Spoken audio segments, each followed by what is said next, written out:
A new wave of Democrats is entering the Congress, of course. One of their top interests, they say, one of their top public policy priorities, disarming the population. Just a decade ago, about a quarter of candidates backed by the NRA were, in fact, Democrats. Now the number of NRA-backed House Democrats is 3. Meanwhile, a new poll of Democrats in early primary states says their top issue after single-payer health care is repealing the Second Amendment in order to ban guns. Richard Goodstein is a lawyer, a former advisor to Bill and Hillary Clinton, and he joins us tonight. Richard, thanks for coming on. Sure. So is this really the time, as the country's becoming more chaotic, to disarm the population? Yeah. So I can't really speak for these people who responded to this poll. I can tell you what Nancy Pelosi is talking about, what House Democrats are talking about, which is background checks, which 90% plus of the public supports, which got 54 votes in the Senate when it was Toomey and Manchin putting a bill to require gun background checks. No, I mean, we've been through this a million times, Yeah. but if Democrats polled in what seems like a legitimate poll say their number 2 issue after socialized medicine is repealing the Second Amendment, preparatory to disarming the population, there are going to be calls for that. If the voters want it, their representatives will call for it. Is this the time, and shouldn't it make the rest of us a little nervous as America's getting crazier, obviously, to disarm normal people? Yeah. Again, I just don't buy the notion that that was a legit poll, that even a quarter of Democrats think repealing the Second Amendment. What do you think of that? What I think the Democrats are saying is what Justice Scalia said in the famous Heller decision, the one case that really went to the Supreme Court, where he said a person has a right to a handgun to protect their home, period, and that legitimate regulation of guns in terms of places that they can't be taken, schools, places that, conditions on their sale. We have all those laws already. I mean, but I'm saying those. So no one's talking about repealing that. No, people are. And let's stop lying just for a second. Yeah. You're not going to stop mass shootings, really, unless you take all the guns away. That's the truth, and everyone knows it. I mean, honestly. Yeah. So that's kind of the goal, and everyone really knows that. And I'm just wondering, what's the argument here? So if you're arguing simultaneously that the police are racist and can't be trusted, which Beto and lots of other candidates have argued, and also that the population can't be trusted to defend itself or have firearms, what are you really saying?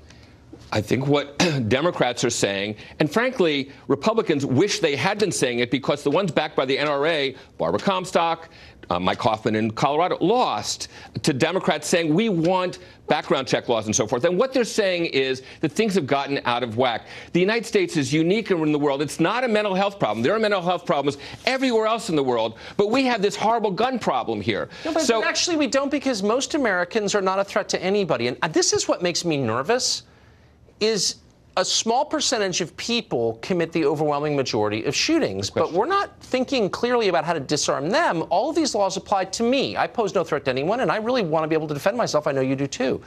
So why not leave me out of it and normal people out of it who pose no conceivable threat, and focus on the potential threats? But no one's ever up for doing that. Right. We all have to be disarmed. Why? Well, again, no one's talking about disarming anybody. No, What elected officials are saying is we should have background checks so lunatics don't have the access to guns. The most recent shooting, and many of these shootings have been committed by people who went through background checks. Stephen Paddock went through a background check.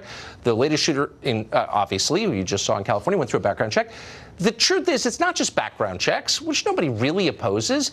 It's limiting the kind of firearms you can buy, limiting the size of the magazines you can use, limiting the kinds of ammunition you can purchase. These are laws, restrictions that affect normal people who should be able to defend themselves. Why is that? But when you say that nobody really opposes, when you get Republican leaders here, please ask them to affirm the fact that they don't oppose. Well, it's relevant. Because you start, look, but hold on. remember we have background. I mean, let's be serious. Yeah. Background checks are, I buy guns, so I know. Right. They're in place. You go through them when you buy a gun. Why would a magazine restriction or an ammo restriction or a so-called assault rifle restriction apply to me? Why am I not trusted to buy any kind of gun I want? I'm confused, honestly. Well, again, the analogy I would use is to the ways we basically made cars safer. There used to be a lot more fatalities on the road, and we instituted things like seatbelts and airbags and other things, vehicles that could basically crush without crushing the passenger. And background checks is the first way to go. No, but then why? No, sincere question, though. The assault rifle ban, a gun that looks scary, should be banned, okay? That's the position, and a lot of candidates say they should be confiscated. Why should my right to buy that gun be abridged? Why can't I be? No, it is, though. Well, no one's being. If you object to being. Why shouldn't I be able to buy that gun? I'm an American citizen. I don't pose a threat to anybody. Why can't I have that gun? I think the concern is that people get their hands on assault weapons who commit these crimes. If you want to use your assault weapon on a range, guess what? Go to a range and keep your gun there and use it there. Maybe I want it in my house. And why? I don't understand. So you want an assault weapon to defend your house. What you're saying is we don't trust the population of the country. We don't think you're autonomous. We don't think you ought to be able to make these decisions for yourself. We just don't trust you. And I'm saying, why would I ever vote for someone who wouldn't trust me to have an AR-15 at home, honestly? Well, again, it's like saying we didn't trust people to drive without seatbelts or airbags and so forth, but we instituted things that were going to make people safer.